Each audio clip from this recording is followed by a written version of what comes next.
Ya, respon saya terhadap ajaran Oneness dari Pendeta Ruben Marapaung ternyata sudah mendapat sanggahan balik dari dia. Ini diberitahu oleh teman saya yang mengirimi video TikTok jawaban daripada Marapaung. Sebetulnya saya malas meladeni para bidat ini ya, bukan hanya Oneness Pentakostalisme, tapi juga kaum Unitarian dan Saksi Yehua. Karena mereka hanya mengulang-ulang kalimat klasik ya, termasuk menggunakan teks-teks klasik yang sudah dijawab berulang-ulang, termasuk cara berdiskusi yang amburadul itu. Itu sebab saya tidak bersemangat untuk menghadapi orang-orang yang semacam demikian. Tapi karena yang ngajarin adalah seorang gembala sidang atau pendeta sebuah jemaat, maka ini saya kira cukup signifikan untuk dijawab. Karena apa? Karena dia punya jemaat atau pengikut. Bahkan apalagi ajarannya itu sudah dimasukkan di medsos, itu tentu punya potensi untuk mempengaruhi banyak orang. Dan karena itu saya sekali lagi akan merespons balik. Mari kita mendengarkan video TikTok dari Pendeta Ruben Marapaung ini. Shalom. PT ini saya tujukan kepada Albert Rumampuk. Kamu mengkomentari PT saya. Saya tidak kenal Anda siapa. Anda harus tahu, Anda itu tidak siapa-siapa. Ingin menjadi hakim. Dan saya lihat ada roh inkuisisi di dalam diri Anda. Ingin menghancurkan mental para apologet. Anda itu tidak punya hak. Oh ya benar, saya memang bukan siapa-siapa. Lalu Anda mau apa jika saya bukan siapa-siapa? Saya menjadi hakim? Bukan. Yang menjadi hakim itu adalah Alkitab, firman Allah yang hidup. Itulah hakim atas semua pendapat, pemikiran, asumsi atau ajaran manusia, termasuk perilaku dan sebagainya. Saya sudah membuktikan bahwa teori Anda yang berasumsi bahwa Yesus adalah Bapa berdasarkan Yohanes pasal 14 ayat 6-11 itu adalah teori kosong yang tidak berdasar sama sekali. Saya sudah menunjukkan perikop dari Yohanes pasal 14 yang justru melawan ajaran Jesus only. Lalu mana jawaban Anda? Nihil, nol besar. Malah lari ke teks-teks lain seperti 1 Timotius 3 ayat 15, Filipi 2, Lukas 2, Matius 1 ayat 20, Yesaya 9 ayat 5, dan sebagainya. Yang lagi-lagi tidak ada kaitannya dengan ajaran Oneness. Nah inilah memang kebiasaan para bidat ya, tidak fokus pada satu titik yang dipersoalkan. Dia sendiri yang mengangkat Yohanes pasal 14, tapi ketika dijawab malah melakukan sprint. Tahu tidak apa itu sprint? Lari cepat. Lari ke ayat-ayat lain dengan tujuan apa? Untuk menghindari Yohanes pasal 14 yang sudah menghancurkan asumsi kosongnya itu. Saya bukannya tidak bisa menjawab semua teks-teks klasik itu, tetapi untuk apa saya mengikuti model argumen Anda yang suka lari cepat itu? Itu jurus kutu loncat yang sangat memalukan, apalagi Anda mengaku sebagai seorang apologet. Apakah apologet yang baik itu modelnya seperti itu? Suka lari ke sana kemari, menghindari poin yang Anda angkat sendiri. Pendeta mengatakan dalam diri Albert ada roh inkuisisi, ingin menghancurkan mental para apologet. Oh ya? Lalu ketika Bapak Pendeta menuduh Tritunggal itu ajaran pagan atau kafir, itu namanya apa? Non-inkuisisi? Atau ketika mengatakan Yesus adalah Bapa itu sendiri, itu bukan inkuisisi? Itu jelas pembungkaman. Anda telah menginkuisisi atau membungkam kitab suci yang mencatat bahwa Bapa dan Anak adalah dua pribadi yang berbeda, namun sederajat. Bayangkan sebuah kitab suci yang kita yakini sebagai firman Allah, itu dibongkar sukanya sendiri, didekonstruksi, lalu diberi makna yang baru yang tidak dimaksudkan oleh sang pewahyu. Itu sebuah ketidaksopanan yang menghina orisinalitas kitab suci. Anda mengaku sebagai apologet? Boleh saja. Tetapi apologet yang mendekonstruksi teks orisinal Alkitab. Yang kedua, Pendeta Marapaung berkata, Anda itu tidak punya hak. Anda mau laporkan saya ke sinode saya, GB silahkan. Tapi saya mau beritahu Anda, ya, sinode saya sampean tidak ada masalah. Kalau sinode saya memanggil saya saya akan datang dan saya akan tanya apakah benar sinode saya itu menyembah tiga Tuhan. Arti tiga Tuhan buat saya, satu dijadikan tiga, tiga dijadikan satu. Itu Tritunggal itu. Ya, Anda sudah dilaporkan ke sinode GBIS dan sedang diproses. Ini buktinya, silakan lihat video daripada Pendeta Samuel T. Gunawan, salah seorang pendeta pejabat di GBIS. Tidak pernah Ruben Marpong ini berinteraksi. Itu sejauh yang saya ketahui. Namun yang terpenting adalah apabila memang benar Ruben Marpong ini adalah pejabat GBIS, maka saya menegaskan di sini, saya sebagai pejabat pendeta Gereja Bethel Injil Penuh, ya, bahwa ajaran Ruben Marpong yang terindikasi Wanes tersebut sama sekali tidak mewakili pandangan GBIS, sama sekali tidak mewakili pandangan Gereja Bethel Injil Penuh. Tetapi merupakan pandangan pribadinya sendiri yang bertentangan dengan doktrin, pengakuan iman, dan tata gereja Bethel Injil Penuh. Perlu saya jelaskan bahwa terkait pelanggaran kode etik yang dilakukan oleh pejabat gereja seperti pendeta dan pendeta muda, karena Gereja Bethel Injil Penuh memiliki dua pejabat di dalam tata gereja itu, yang diakui adalah pendeta dan pendeta muda. Nah, dalam hal pelanggaran kode etik oleh pejabat, ya, sinode memiliki dewan kehormatan yang sesuai dengan tata gereja GBIS akan menjalankan fungsi pembinaan, termasuk pembinaan terhadap pelanggaran doktrinal, pengakuan iman, dan tata gereja. Maka sinode GBIS memiliki dewan kehormatan yang sesuai dengan tata gereja GBIS itu akan menjalankan fungsi pembinaan. Karena itu terkait soal pendeta Ruben Marpong ini, ya, ini sudah ditangani oleh dewan kehormatan GBIS. Bagaimana? Sudah jelas? Pendeta Ruben berkata begini, kalau sinode saya memanggil saya akan datang dan akan tanya apakah benar sinode saya itu menyembah tiga Tuhan. Arti tiga Tuhan bagi saya, satu dijadikan tiga dan tiga dijadikan satu, itu Tritunggal. Anda mau menantang sinode Anda sendiri? Hebat sekali. Saya melihat ada pembangkangan di dalam diri Anda yang berusaha untuk melawan aturan atau pengakuan iman GBIS. Hati-hati Pak Pendeta, Anda harus tunduk pada sinode yang membawahi pelayanan Anda. Karena Pak Pendeta ada di dalam sinode itu. Jadilah anggota yang taat dan tunduk pada pimpinan. Kalau tidak bisa taat pada atasannya, bagaimana mungkin bisa taat kepada Tuhan? Jangan coba-coba melawan jika tidak mau dikeluarkan. Nah, pernyataan ini menyiratkan sebuah kesimpulan bahwa Anda tidak paham apa itu Tritunggal. Di video saya sebelumnya, saya sudah menjelaskan dan mengatakan bahwa Tritunggal itu berarti hanya ada satu Allah di dalam tiga pribadi yang berbeda, tetapi ketiganya sehakikat dan setara atau sederajat. Lalu bagaimana mungkin disimpulkan Tritunggal itu sebagai menyembah tiga Tuhan? Bagaimana ceritanya Anda memberikan kesimpulan itu? Itu juga terlihat dalam kalimat yang lain yang mengatakan, kalau Anda mau menyembah, mau berapa Tuhan itu urusan Anda. Anda yang nggak usah, udah sembah, mau Anda sembah Tuhan tuh mau 3, mau 10, mau 20, udah nggak usah usik kita. Ya, dengarkan tuh Bom, dengarkan tuh Adirion, dengarkan tuh Erbet, dengarkan itu Lineuja, dengarkan itu Bu Uti, dan semua penyembah yang dikatakan tiga Tuhan tuh. Yang bilang kami percaya tiga Tuhan itu siapa? Tiga pribadi tidak sama dengan tiga Tuhan atau tiga Allah. Tiga pribadi itu saya lekatkan bersama dengan kata-kata hanya ada satu Allah.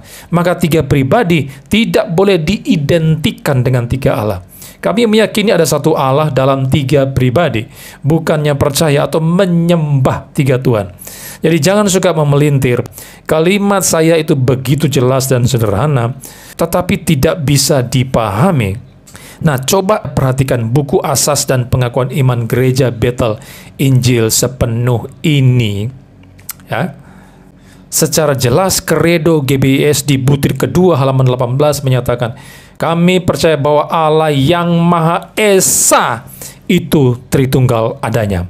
Lalu kemudian kalimat selanjutnya dicatat, keesaan Allah berarti bahwa hanya ada satu Allah saja, dan seterusnya. Lalu Kredo itu mengutip Ulangan 6 ayat 4 yang berbunyi, dengarlah hai Israel, Tuhan itu Allah kita, Tuhan itu Esa.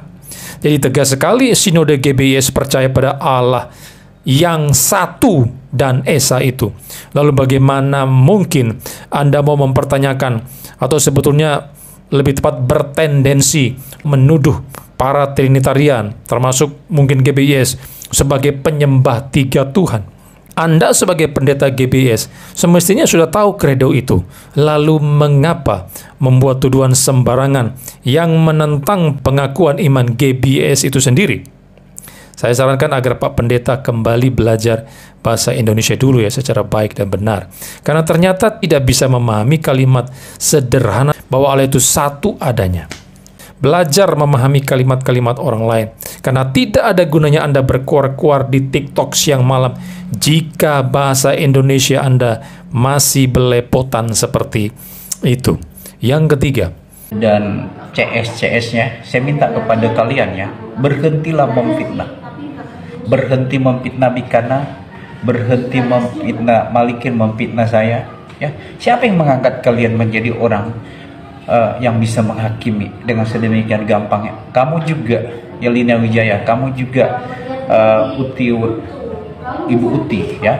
Sebenarnya kami ini tidak masalah. Yang harus kalian permasalahkan itu adalah ketika ada orang berkata Yesus itu ciptaan. Siapa yang berkata Yesus itu ciptaan? Yang pertama adalah Bom ketika dia berdebat dengan Malikil. Saya masih ada PT-nya. Lalu saya panggil Jeki Sembiring. Saya setel video Bom itu yang berkata Yesus itu ciptaan. Dia katakan iya. Saya panggil Adirion datang ke room saya. Saya tanya, apakah kau sepakat dengan apa yang dikatakan Bom? Iya. Saya ketika Jeki Sembiring datang di room saya tanya, apakah kau sepakat dengan apa yang dikatakan Bom? Semua mereka sepakat. Betul, bahwa Yesus itu ciptaan. Harusnya engkau, hei orang-orang yang merendahkan Yesus ke Allah Yesus. Kalau kami berkata Yesus itu Bapa, apa problemnya bagi Anda? Ya, dengarkan itu. Harusnya Anda harus lebih gencar menasihati, menegur orang yang berkata tubuh Yesus itu ciptaan, tubuh dan darahnya itu ciptaan. Jelas-jelas Jeki Sembiring berkata seperti itu. Kalian ngadu-ngadu sama Deki Ngadas, ngadu-ngadu sama MYM. Siapa itu? Mereka nggak ada buat kami, nggak ada nilai itu. Kami hanya melakukan ajaran Yesus. Jangan sok pahlawan kekinian. Ingat, Praksias 2:10 itu udah menetapkan. Praksias 2:10 sudah menerapkan bahwa Jesus only. Yesus itulah Bapa itu, Yesus itulah Roh Kudus. Jauh sebelumnya. Baru nanti Konsili Nikia itu ada. Lalu Anda mau memframing kami ini salah, ya. Lalu Anda harus tahu di Indonesia juga ada gereja-gereja yang Oneness, ya. Anda harus mengetahui. Jadi bertobat Anda memfitnah, bertobat Anda mengajak orang untuk mempersekusi Mikana. Apa sih? Apa yang Anda udah lakukan? Mikana banyak membawa jiwa kepada Tuhan. Oke. Saya jawab seperti ini ya. Saya baru tahu bahwa Mikana itu adalah seorang Oneness. Bukan hanya mendengar rekaman langsung suara Mikana yang memang mengajarkan hal itu, tetapi ternyata itu juga diafirmasi oleh Pendeta Marpaung. Saya pernah dengar sekali atau dua kali video TikTok Mikana, dan kelihatannya dia mengaku diri sebagai seorang ortodoks. Kalau saya tidak salah dengar ya, kalau memang benar demikian, aneh saja. Karena ortodoks sejati menerima doktrin Allah Tritunggal. Tetapi mengapa kok Mikana justru menolaknya? Mikana banyak memenangkan jiwa, banyak membawa jiwa, ya, berpotensi untuk membawa jiwa ke neraka karena ajarkan Oneness. Jangan-jangan Mikana ini adalah penyusup di kelompok ortodoks, sama seperti Ruben Marpaung yang menyusup di Gereja Bethel Injil sepenuh. Oke, jadi semakin jelas kita melihat ya siapa-siapa saja yang ada di dalam kelompok bidat itu. Bukan hanya Ruben Marpaung, tapi juga Mikana. Very good, bagus sekali. Kemudian soal Bom yang mengatakan Yesus dicipta. Saya belum tahu itu dan memang belum pernah mendengar itu. Tetapi jika itu benar demikian, maka Bom juga adalah penyesat kelas teri. Sama seperti Anda, Ruben Marpaung. Jangan pikir saya tidak pernah melawan orang-orang semacam demikian itu. Saya sudah menghajar Joshua Tewu yang mengajarkan hal tersebut. Jadi jangan sok menasihati saya jika Anda belum tahu sepak terjang saya selama ini. Ruben Marpaung juga berkata, Praksias 210 itu sudah menerapkan Jesus only. Yesus itulah Bapa, itulah Roh Kudus jauh sebelum Konsili Nikia ada. Lalu mau memframing kami salah. Wah. Kemampuan menyimak dari Anda itu ternyata minim sekali. Di video pertama, saya sudah katakan bahwa Tritunggal itu sudah tercatat bahkan 1400-an tahun sebelum Masehi. Itu berbeda ribuan tahun sebelum dewa-dewa Yunani yang Anda klaim baru muncul abad kedua atau ketiga itu. Jadi kalau mau main siapa yang lebih kuno dia yang menang, maka kamilah pemenangnya. Karena Tritunggal sudah eksis bahkan sebelum penciptaan. Bukan hanya tercatat di Kejadian 1 ayat 26 seperti saya katakan di video yang pertama, tetapi indikasi kehadiran Allah Tritunggal sebelum penciptaan juga tercatat di Kejadian 1 ayat 1, ayat 2 dan Yohanes 1 ayat 1 sampai ketiga dan sebagainya. Lucu sekali, Anda begitu bangga dengan bidat Praksias yang baru nongol pada awal abad ketiga itu. Sekali lagi, kemampuan bahasa Indonesia Anda sangat memprihatinkan, Pak Pendeta. Belajarlah memahami kalimat-kalimat lawan diskusi Anda sebelum membuka mulut untuk melakukan counter attack. Ya sudah, saya berikan kesimpulan saja ya atas seluruh pernyataan daripada Pendeta Ruben Marpaung. Pertama, dari seluruh pernyataan-pernyataan daripada Ruben Marpaung di TikTok, dia ternyata telah melakukan sebuah sesat pikir jenis straw man dengan memberi asumsi pribadi atas argumen lawan, seakan-akan itu adalah paham dari lawan diskusinya, padahal asumsi itu tidak mewakili pandangan lawannya. Jadi dalam hal ini Pendeta Ruben memiliki keahlian dalam hal apa? Meredefinisi makna Tritunggal. Ruben bahkan telah menginkuisisi, membungkam kitab suci yang mengajarkan Bapa dan Anak itu adalah dua pribadi yang berbeda. Yang kedua, Pendeta Ruben selain ahli dalam meredefinisi doktrin Tritunggal, ternyata juga ahli dalam jurus kutu loncat. Suka loncat sana kemari untuk menghindari pokok pembahasan yang dia angkat sendiri. Menghindari Yohanes pasal 14 yang dia angkat sendiri. Yang ketiga, Pendeta Marpaung adalah seorang ahistoris dan penyebar hoax karena menganggap Tritunggal diadopsi dari paganisme abad kedua atau ketiga atau baru muncul di Konsili Nisea tahun 325. Padahal justru Oneness Pentakostalisme lah, justru Jesus only lah yang mirip dengan Trimurti Hinduisme yang ajarkan tiga manifestasi atau perwujudan dari satu oknum atau satu hal yang sama. Dan itu menurut tulisan yang saya baca, Trimurti Hinduisme merupakan manifestasi atau penampakan dari Brahman yang adalah realitas sesungguhnya. Jadi sekali lagi, justru Oneness lah yang mirip dengan ajaran Trimurti. Keempat, saya menganjurkan Ruben Marpaung untuk kembali belajar bahasa Indonesia. Ingat ya, itu adalah salah satu syarat sebelum berapologetika. Karena faktanya, Anda tidak bisa mencerna dengan baik penjelasan lawan diskusi Anda. Jadi asah kemampuan Anda dalam menyimak setiap kalimat dari lawan Anda, baru melakukan counter attack. Oke, saya beri kesempatan untuk belajar pada guru bahasa Indonesia yang bagus dan juga bagaimana cara berdiskusi yang baik. Ya, paling tidak Anda belajar selama 3 tahun, 3 bulan, 13 hari. Setelah itu, setelah lulus, baru silakan datang ke saya untuk melanjutkan diskusi ini. Kelima, yang terakhir adalah, saya mendapatkan info dari teman saya yang adalah pendeta di GBIS, bahwa Anda akan segera diproses. Bersiaplah, karena dalam minggu ini Pak Pendeta akan dipanggil oleh Dewan Kehormatan Gereja Bethel Injil Sepenuh. Tetapi walau bagaimanapun, saya masih berharap ada berita baik dari Anda untuk bertobat dari ajaran sesat itu.